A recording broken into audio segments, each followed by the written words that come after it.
మీ తాత జాగిరి అనుకుంటారు. కాదరా బాబు, మేము కౌలుకిచ్చినాం, మేము కౌలుకిచ్చినాం, మేము ఓనర్లం కౌలుకిస్తే మీరు పంట దొంగతనం చేసుకుంటా, మీరు పొలాలు దొంగతనం చేసుకుంటున్నారు.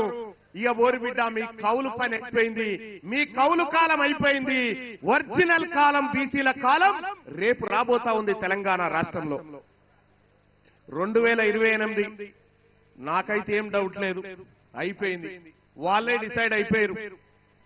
ఇక ఇచ్చేవలసిందేనా, తప్పదా? బీసీలంతా మేలుకున్నారు తెలంగాణ రాష్ట్రంలో, ఇక తప్పదనేటువంటి పరిస్థితి క్రియేట్ అయిపోయింది.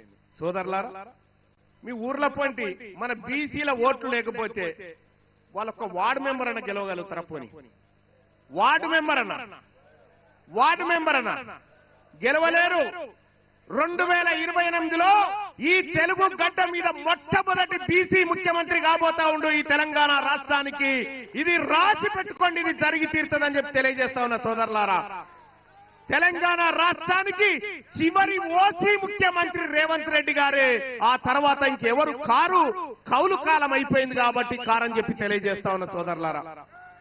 విషయానికి నేను ఇలా చాలా ఇప్పుడు మా నర్సన్న చేతిలో పెట్టి ఇన్ని మాట్లాడాలని తెచ్చుకున్నా. నేను ఇన్ని లెక్కలు తెచ్చిన, కానీ నా టైం అంతా వీళ్ళే తీసుకున్నారు.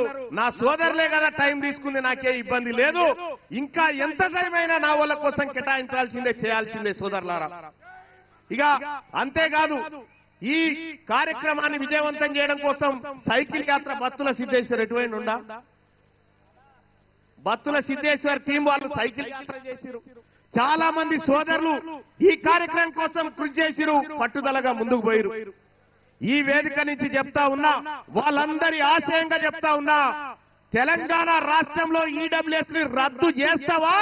ఈ ప్రభుత్వాన్ని రద్దు చేసేటువంటి నిర్ణయం బీసీలను తీసుకోమంటారా? మీరు తెలియజేస్తా ఉన్నా, ఈడబ్ల్యూఎస్ ను రద్దు చేయాలా వద్దా?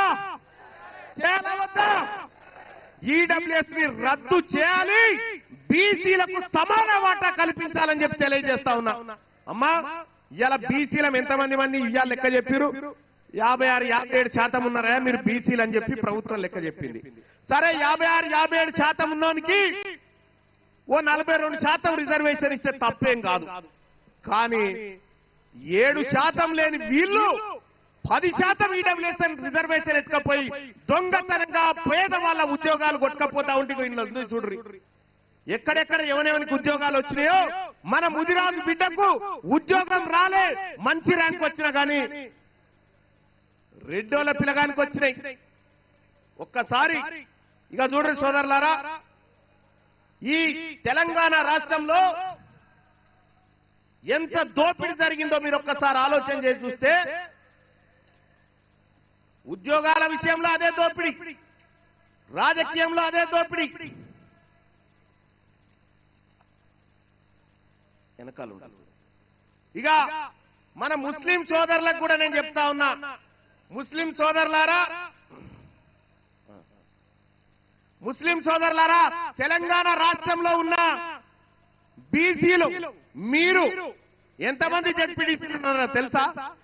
539 జడ్పీటీసీలు ఉంటే ఒక్కడు ముస్లిం ఆయన ఉన్నాడు. ఆమె బేగం, షమినా బేగం అని చెప్పి ఆలంపూర్ కాడున్న జడ్పీటీసీ ఒక్కటి ముస్లిం సోదరి. వాళ్ళు 12% ఉన్నారని లెక్కలు చెప్తా ఉంటే ఒక్క జడ్పీటీసీ.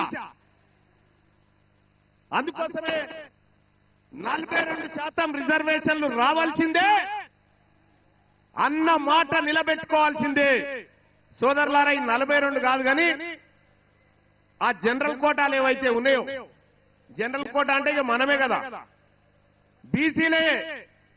అన్రిజర్వ్డ్ ప్లేసెస్ అన్ని బీసీలే. అన్ని చోట్ల బీసీలు ఎన్నికల్లో నిలబడి తమ సత్తా చాటాలని చెప్పి తెలియజేస్తా ఉన్నా. అలాగే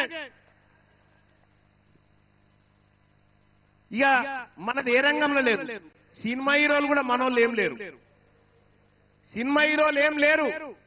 మొన్న క్యూ న్యూస్ లో వేస్తా ఉన్నా, ఎవరెవరు ఏం చేస్తా ఉన్నారని వేస్తా ఉన్నా. ఇక వాళ్ళు ఒక ఆయన అంటాడు, ఏమని, మాకు తప్ప రిజర్వేషన్ ఉంటే తప్ప అంటుండే ఆయన. వరంగల్ మోరీలు ఎత్తే కాడ వీళ్ళకి రిజర్వేషన్ వద్దా మరి 10%?